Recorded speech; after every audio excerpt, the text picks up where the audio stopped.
Mohan cabinet की महत्वपूर्ण बैठक के साथ करते हैं। मोहन कैबिनेट का अहम फैसला, अस्थायी और स्थायी पदों में अंतर समाप्त हो चुका है।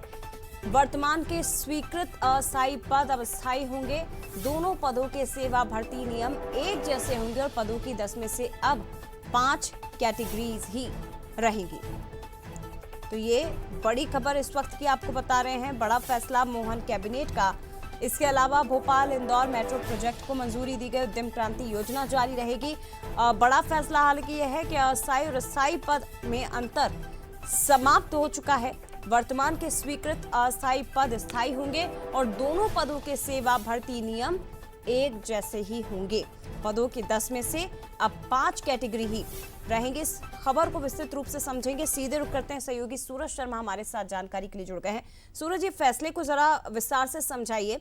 अस्थायी और स्थायी पदों में अंतर को समाप्त कर दिया गया है और पदों की 10 में से अब 5 कैटेगरी ही रहेंगी। ये पूरी खबर बताइए जरा।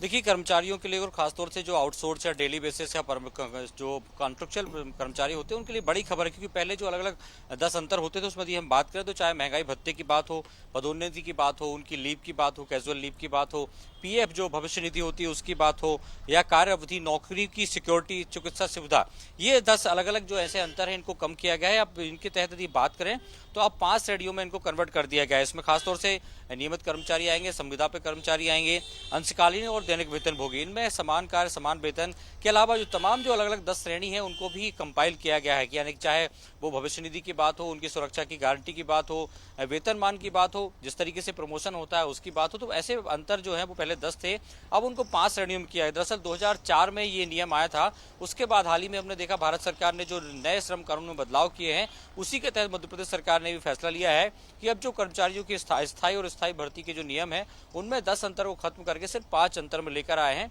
अब जो कर्मचारी हैं उनको 5 जो श्रेणियां हैं उनके तहत ही वेतनमान मिलेगा, भविष्य निधि उनकी तय की जाएगी, जॉब सिक्योरिटी की बात, मेडिकल फैसिलिटी की बात हो, या जो छुट्टियां जो मिलती हैं उनकी बात हो, तो अलग अलग जो अंतर है वो खत्म किए हैं। तो कहीं ना कहीं जो आने वाले समय में जो भर्तियां होंगी उनको लेकर एक बड़ा जो तोहफा है वो सरकार ने कर्मचारियों को दिया है, जिसको हाल ही में श्रम कानून जो बदलाव आए हैं उससे जोड़कर देखा जा रहा है। जी, बहुत शुक्रिया आपका तमाम जानकारी हम तक पहुंचाने के लिए सूरज। तो बड़ा फैसला मोहन कैबिनेट की बैठक आज हुई और उसमें महत्वपूर्ण फैसले लिए गए हैं।